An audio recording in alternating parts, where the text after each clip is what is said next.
everybody. Welcome to today's career chat. I'm so glad to have you here. I have Fernando Anleu with us today. He's a nuclear medicine technologist, and we're going to hear about his journey. Welcome, Fernando. Thank you so much. Thanks for having me. Yeah. Well, here at our career chats, Fernando, we love to take our career mentors back to high school age.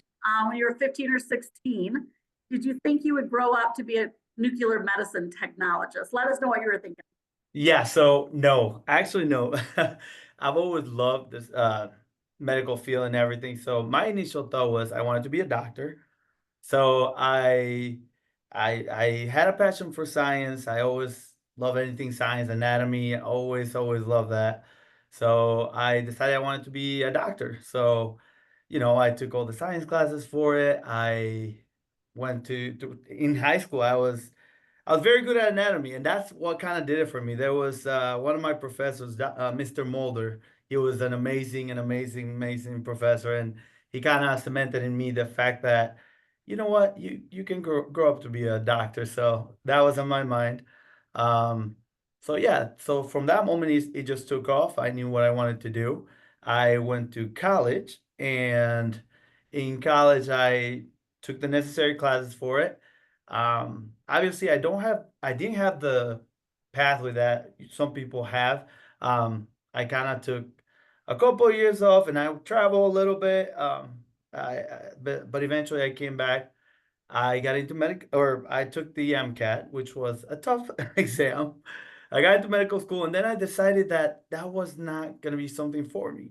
But I still wanted to stay in the medical field. So I have one of my friends who's a radiologist, and they told me to look into radiology, and more specifically, so I started looking into there was CT, MRI, X-ray, ultrasound, and nuclear medicine.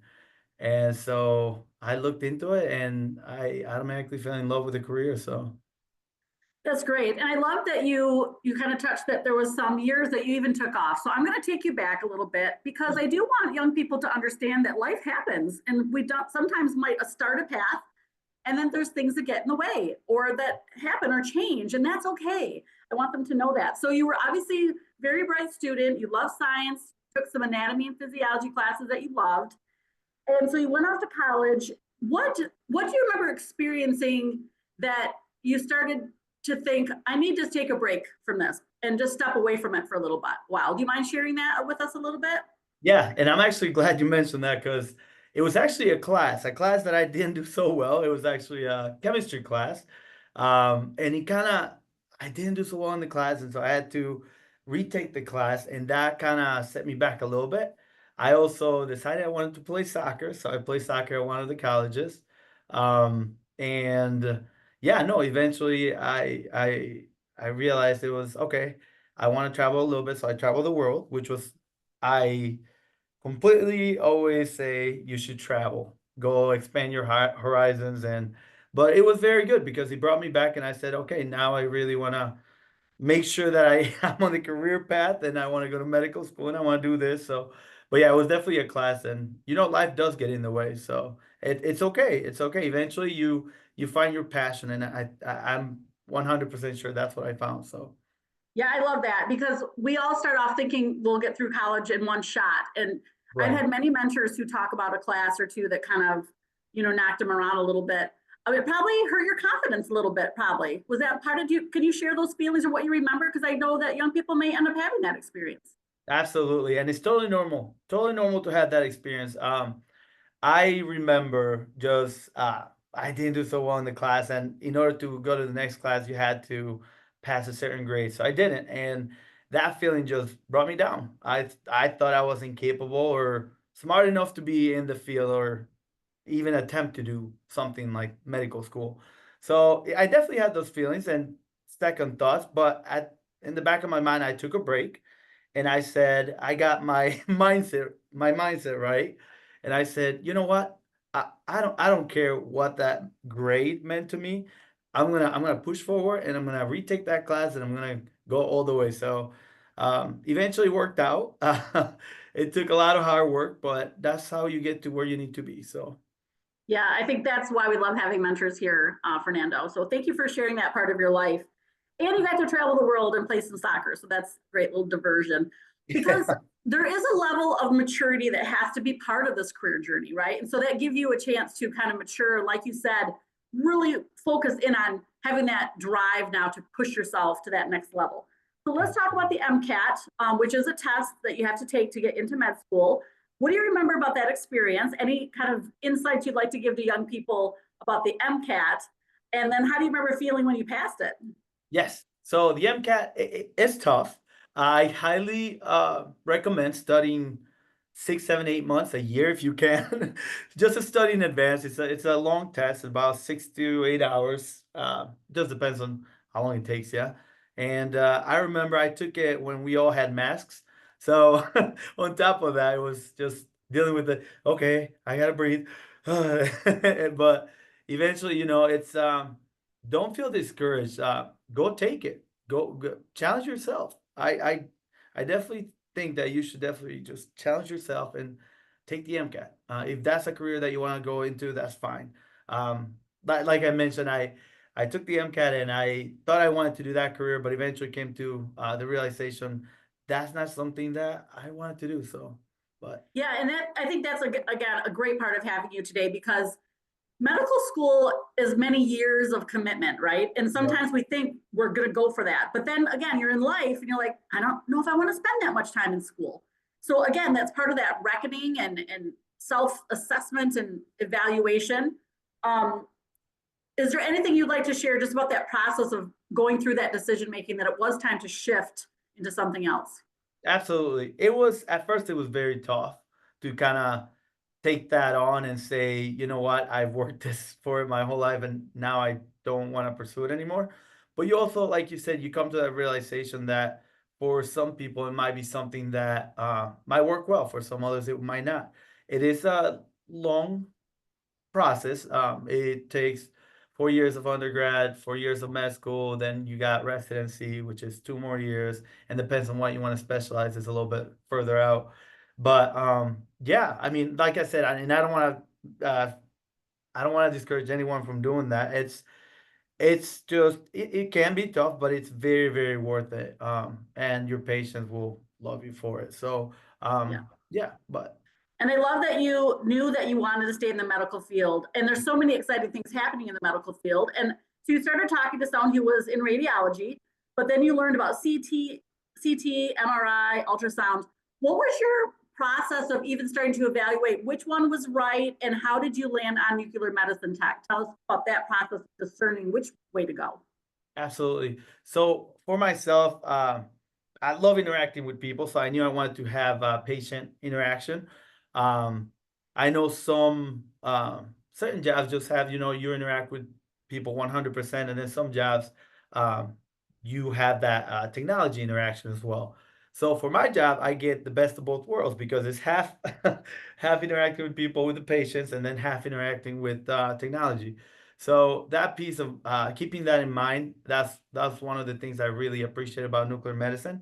It was the fact that you can do just both things, and that's one of the things that kind of sold it for me. And yeah, just radiology in general has so many avenues, and nuclear medicine was the one that kind of like stood out to me the most. So Did you end up doing any like job shadows or interviewing someone that does these different jobs, some career research on the internet? How did you even learn more about it? yeah. So I went online and I looked up the career opportunities, and I also looked at, you know, stress, pay, anything that goes along that comes into a job function. And nuclear medicine stood out. It just checked all the boxes, and I said, this is exactly where I want to go. And um, it's kind of nice because right now in nuclear medicine, there's so many fascinating things happening, especially recently, and the job outlook is just fantastic. I mean, you guys are coming in at the right time if you want to pursue nuclear medicine as a career. There's so many opportunities in the field, so we're very happy for that. Yeah, that's exciting, and we'll look forward to asking more questions about that. I know that you brought a video today that will help kind of give a good overview of what being a nuclear medicine tech is all about, because a lot of us don't know about this job. So I'm going to let you share that. As he's pulling that up, everybody know that it's going to take just like a 3-second kind of pause as he pulls it up and hits record, or hits play, I should say. So just be patient with that. We did test it out. It's just going to be a little bit of a delay, but hopefully you should hear it. So somebody put a thumbs up if you can't hear it after here about 3 to 4 seconds. But we'll get playing it here. Medical specialty that uses radioactive substances called radiopharmaceuticals to diagnose and treat a variety of diseases. Radiopharmaceuticals are introduced into the patient's body by swallowing, injection, or inhalation. These substances are then attracted to specific organs, bones, or tissues. As the radioactive substance travels through the body, it emits radiation, which is then detected by a special type of camera. Nuclear medicine, in a sense, is radiology done inside out, because it creates images from radiation emitted from within the body, rather than radiation that is generated by external sources, such as X-rays. Nuclear medicine is unique because it images organ function rather than just the anatomy. A poorly functioning organ will emit a different signal than a healthy organ. This allows us to not only monitor cancer, but also indicates the activity of many organs, including the heart, lungs, kidneys, and bones. Although nuclear medicine is primarily used for diagnosis, it can be used to treat diseases as well. For example, for the treatment of brain tumors or for pain relief from certain types of bone cancers. Some people might be alarmed when they hear the word radioactive, but nuclear medicine procedures are among the safest imaging exams available. The amount of radiation received from a nuclear medicine scan is comparable to that of many diagnostic X-ray and CT procedures. And because nuclear medicine procedures are able to pinpoint molecular activity within the body, they have the potential to identify diseases in its earliest stages, often long before other tests are able to reveal abnormalities. Thank you so much for watching this video. If you liked it, please give it a thumbs up. Yeah, that was a very helpful little overview. And I love that it addressed even one of my initial thoughts, which was about radioactivity. So I love that it addressed that. Is there anything that you'd like to add to that just description, and maybe share what your day-to-day might look like? Yeah, no, absolutely. So day to day, so what happens when we come in, you come into the department and you want to make sure all your equipment is working properly. So this is the technology part that you do. So you do QC, or quality control, for the scanners, the cameras is what we call it, the cameras that we'll be using in order to image the patients. We do quality control in different, whatever tools you're going to be using that day, in order to measure the doses, all those different things. So that's how your day starts. And then you start seeing patients. The patient process is quite interesting. So the patient comes in. Usually you get a medical history of them, make sure that every scan has a protocol. For example, there's a protocol for lungs, there's a protocol for prostate, for like different scans have their different protocols, and so you have to make sure the patients are prepped. What I mean by prep is that, say for example, if your scan has to be no food or drink for 4 hours type of deal, you got to make sure that they took that into consideration before you do the scan, because you don't want to have the wrong scan. So you do a medical history, they come in, and then you explain the test. So usually what happens is we'll tell them, we're going to inject a radiopharmaceutical, radioisotope into your body. We'll let it circulate your body. How long you let it circulate the body, it depends on this test that you're doing.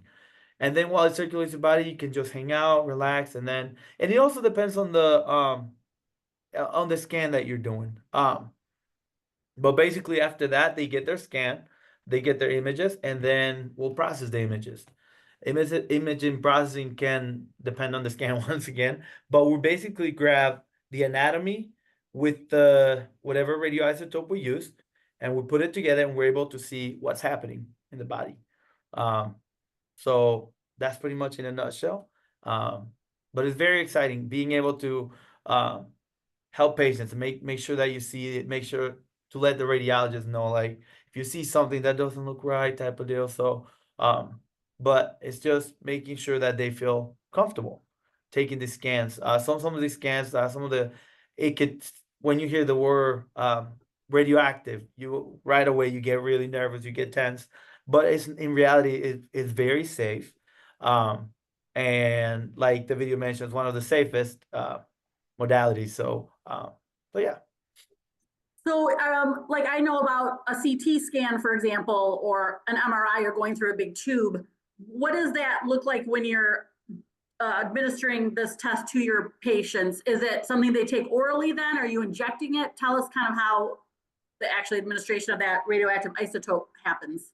So it depends on the test. Okay, so yeah, pick one body part and kind of walk us through. Okay, let's do it. So, and I'm gonna, let's say, for example, I'm gonna focus on prostate cancer. They'll come in and then we'll give them a radioactive substance through the IV. So we'll start an IV. We'll start the IV and then we grab the radioisotope, we measure it, we bring it back, we inject it, and then we go measure it to see if there's any leftover. And then we get a final dose, is what we call, and we have ranges for those doses. So once that happens, the patient waits about an hour and 15 minutes ish, and then they get their scan done. The scan is, yes, so that happens in a room separate from the scanner.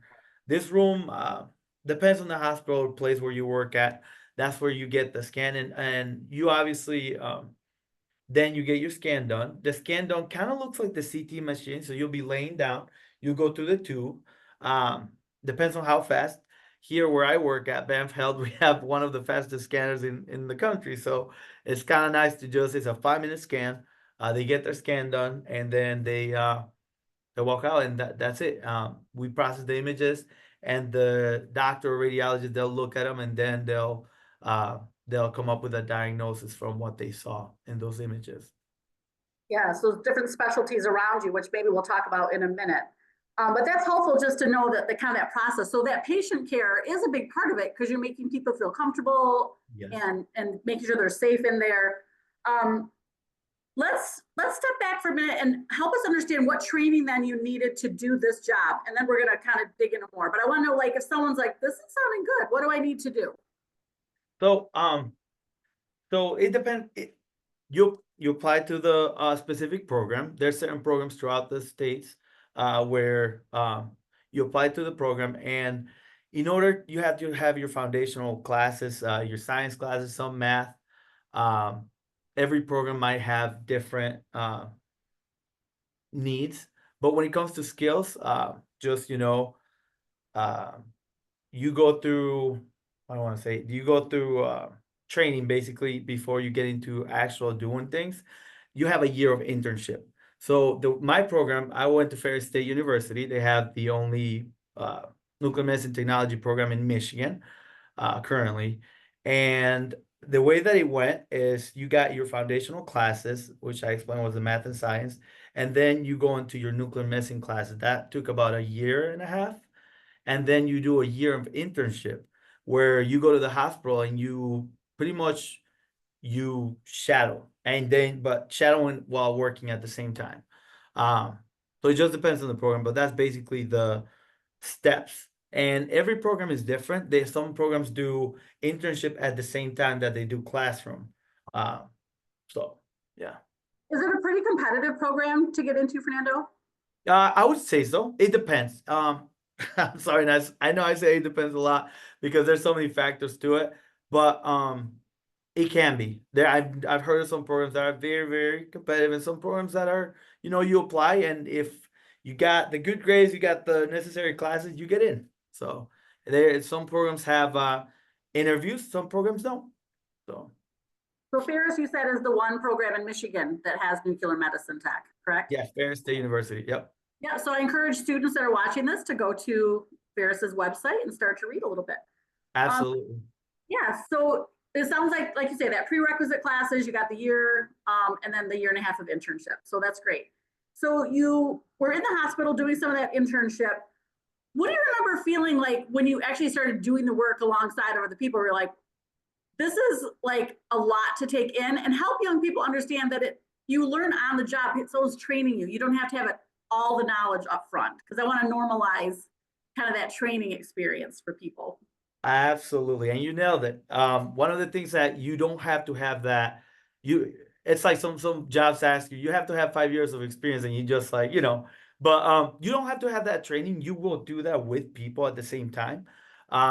So I got a funny story about that because on the first week, they we were already doing the IVs on patients, which it's kind of nice because like you usually have what we call an ACI, or a person who kind of like watches you throughout this year, and they want to make sure that you become the best technologist there is.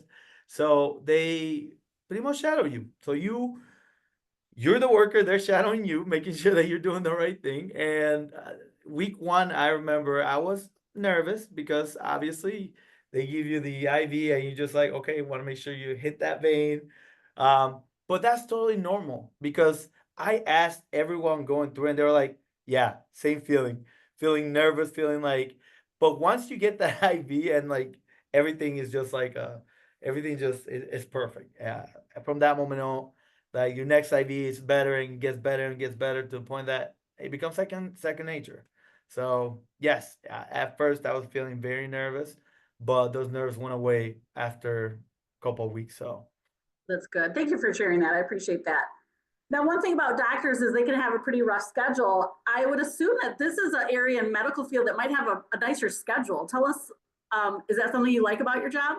yes. So my job specific. So some jobs have the on call, what's called on call. So they'll call you, you know, if something happens, you have to be there, type of deal. But my job is Monday to Friday, 7 to 3, 8 to 4. So I'm very fortunate to have that, and it's very a lot more flexible than doctors. I know doctors are pretty much on call 24/7, but not to discourage those people that want to go into med school either, but it is, I'd say it's a little more comfortable, a little bit more convenient when it comes to that. Yeah.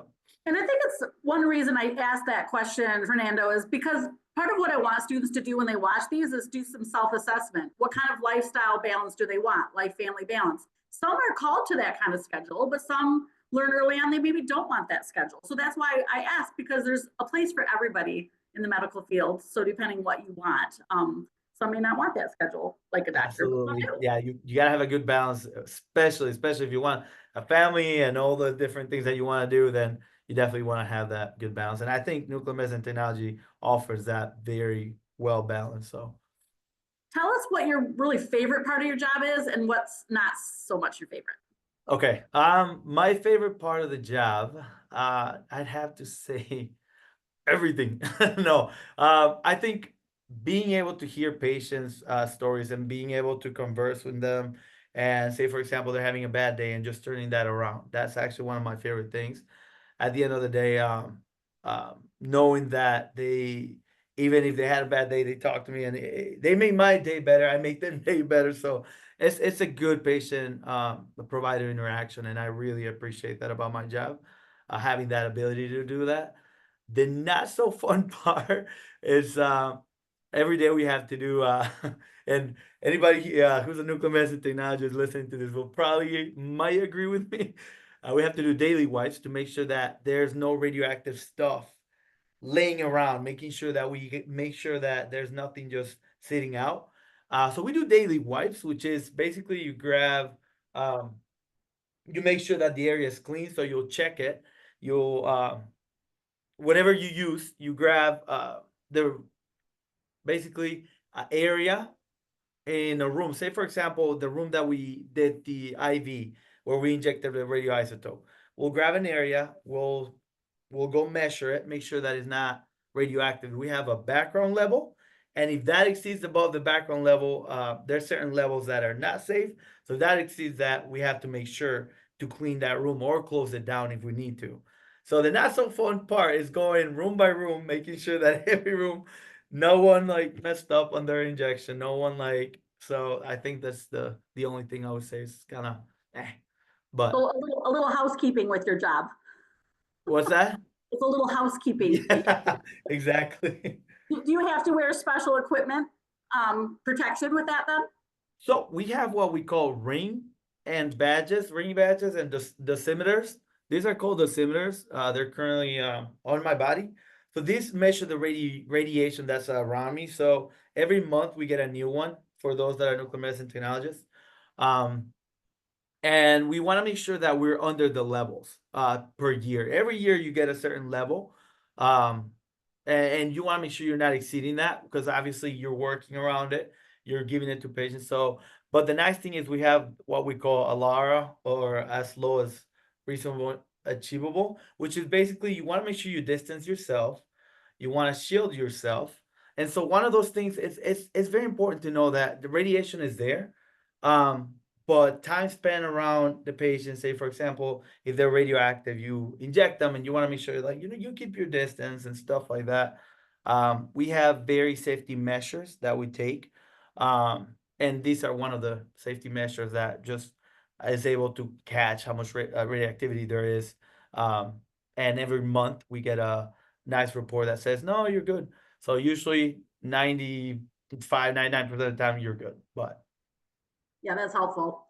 And I'll share a website after we let Fernando go today that can help young people and school counselors read more about your job. So I'll let them read even further, but we have about 3 minutes left. So I'd like to share, before your final word of wisdom, I'd like you to share maybe a patient story that you know that you're part of a group of people who are changing people's lives. Do you have a patient that maybe stands out that you know you were part of helping them be well? absolutely. Besides just doing imaging, we also do therapies. And that's one of the exciting things about this field. We had a patient come in. Their scan looked really, really bad. They came in with they had a walker and they came in like very bad mood and they were just tired and just looking defeated. So we gave them a treatment, and these treatments are spaced out. We give them one treatment, second treatment. By treatment number 3, the patient was not on a walker. He had told us that he just got done playing pickleball. So nuclear medicine right now is on the there's so many things happening in the field that is super exciting, and the opportunities that to be able to help patients with certain cancers, certain treatments. It's just amazing. So yeah, I am patients felt putting great. Yeah, I am putting your company's name into the chat because I've been fortunate, Fernando, to actually tour Banff Health and got to hear and see what's going on there. So I'm encouraging people to check it out because it's really remarkable. But our time is up with you today. So why don't you give your final word of wisdom to young people who are trying to figure this all out? Sure. So do your research, shadow, and don't be afraid to just take a risk. I feel like I took a risk and it was the best risk of my life. Right now, like I said, it's a very exciting time in the field. Please, please, please look up the career. I'll be glad to, if any of you guys are interested in shadowing, please, please reach out to me. I'll send you my information because um, we're at the point where coming into the field right now, the Society of Nuclear Medicine just they had an agreement with a company that they're giving out scholarships to students, and we want to invest in students. We also coming out with a mentorship program that is going to pair up. So please look into it. Don't be afraid to ask questions. Don't be afraid. I know nuclear medicine may sound like it's hard, and it does have its challenges, but I guarantee you will love it, and it'd be very well worth it. So Well, I'm inspired. I'm going to check it out. I'm sure other people are too. Fernando, thanks for giving us your valuable time today. thank you so much. I appreciate you having me here.